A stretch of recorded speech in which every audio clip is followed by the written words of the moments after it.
Today in art, we are going to focus on the elements and principles of art and create different grids or sections that we put some of the elements of art in. So to get started for this lesson, you're going to need a white piece of paper, a ruler to draw your grid lines, a pencil, black piece of paper, and of course, something to color with. You can use crayons or markers, your choice. Pause the video, get your materials, and let's get started. So to start with your paper, you are going to have two vertical lines kind of spaced out to give your paper three vertical sections. So 1, 2, and it doesn't have to be perfect. It's okay if they're diagonal or whatever, that just adds more fun to it. And I'm gonna do 2 horizontal.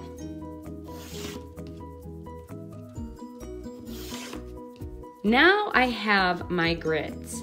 Grids are great for helping you draw things or divide things up into sections. And as I said, for this one, we're gonna use our grid for the elements of art. So one of the elements of art is line, and we're gonna fill our grid up with different lines. So I'm gonna begin with a zigzag line. You can put it anywhere in your pattern, anywhere in your squares. Over here, I'm gonna do a wavy line. Then I'm gonna do a straight line. You could do it however you want, vertical and horizontal. I'm gonna do diagonal straight lines, dotted line,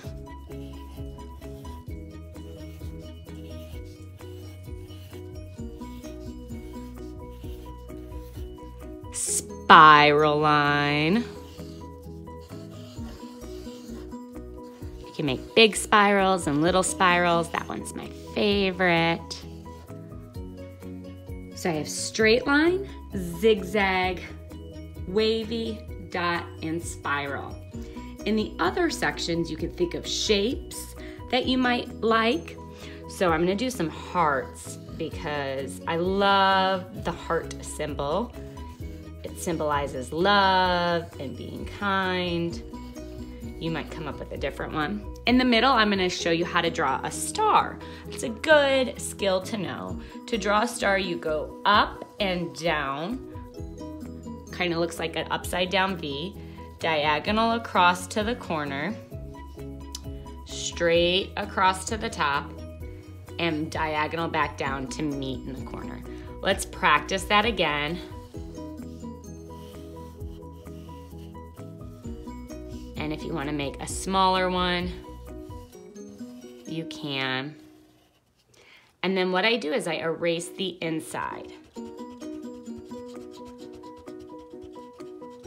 And the more you practice your stars, eventually you won't need to do this step and you can just draw the star shape.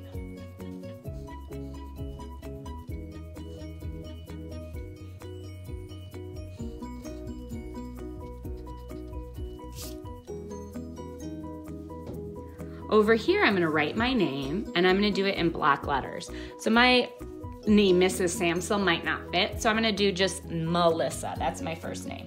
So I'm gonna do M-E-L-I-S-S-A.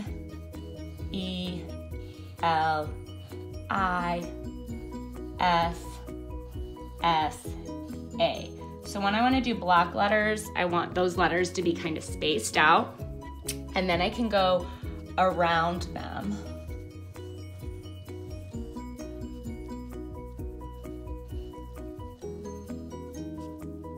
To make them thicker.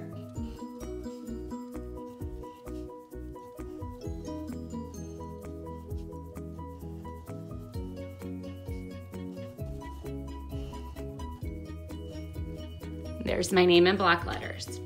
And the last one, you can decide if you want to do another shape. So we have squares, circles, triangles, rectangles. I'm going to do some triangles, and I'm going to play around with them overlapping.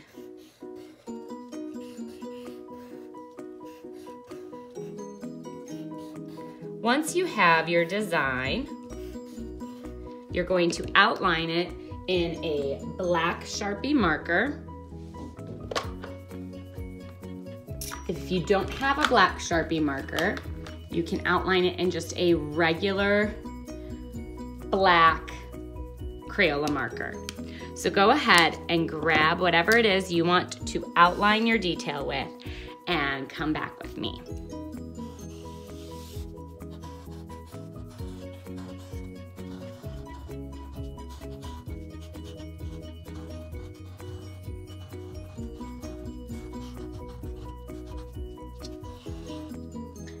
Okay, so I am all done with my black outline. I always like that to pop out my lines and shapes and patterns.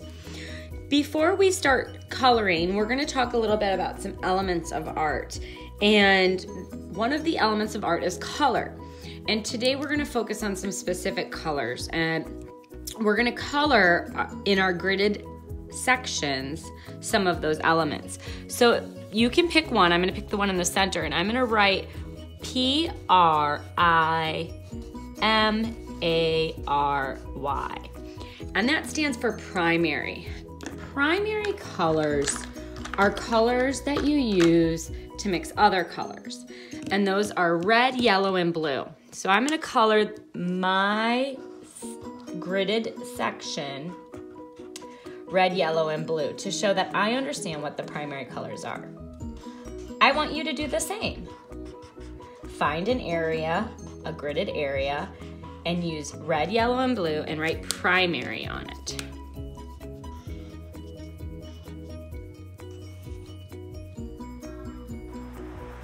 So I have my primary section all colored. The next one I'm going to create is secondary. S-E-C-O-N-D-A-R-Y.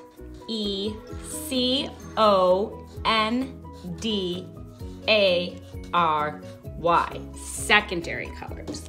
Secondary colors are orange, purple, and green.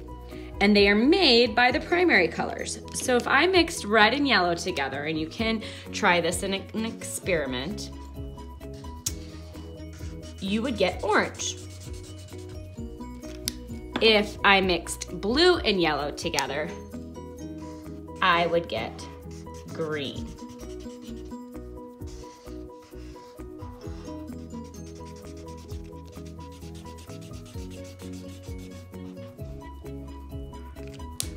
And if I mixed red and blue together, I would get purple. And one of your grid shapes, please color a secondary colored pattern.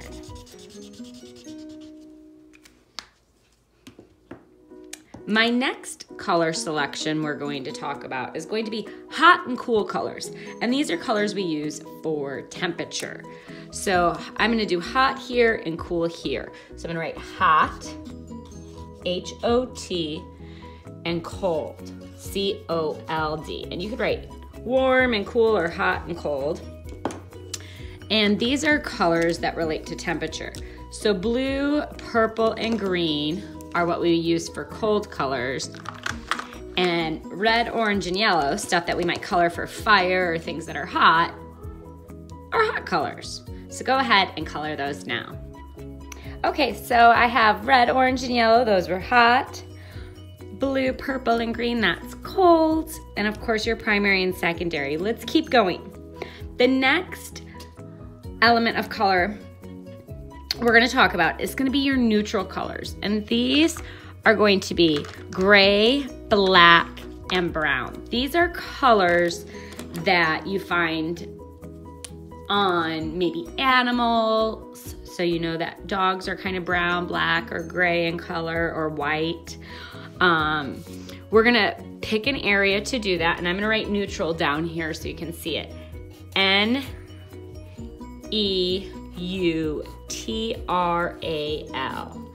So our neutral colors, I'm gonna leave some white, are gonna be brown, gray, black, and white.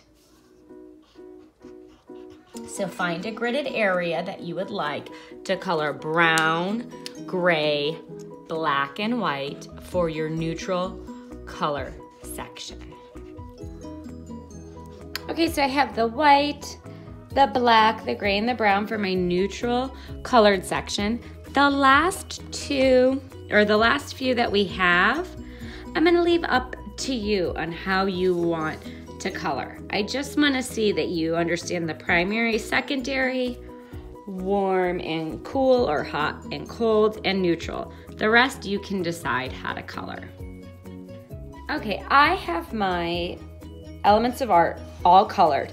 So it's really important. We do a lot of drawing on my videos, but it's really important to understand those elements, to know how lines and shapes and patterns work together, and know how the primary colors mix the secondary, the opposite of the hot and the cold, and the neutral groups. So thank you for creating this with me today. If you want to leave it like this, you can. Or you can take that black construction paper that you had and you can cut out, and it doesn't have to be perfect, thin lines. And this is just going to make our artwork look a little bit more finished. Now, like I said, it's fine leaving it. However, I know that when I have an artwork that looks complete, I'm more likely to hang it up and then come back and look at it. And this might be a good reference for you if you're ever wondering, hey, what were those primary colors? You can look back. So I have laid out my black construction paper. I'm going to go ahead and put some glue on it and glue them down. Trying not to cover up my words.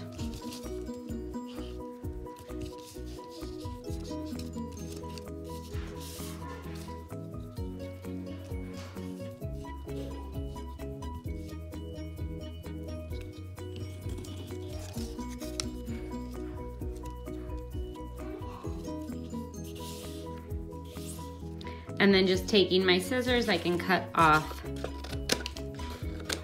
the extra and clean up my mess, and I am all done with my elements of art lesson. Thanks for creating art with me. I can't wait to see what you created.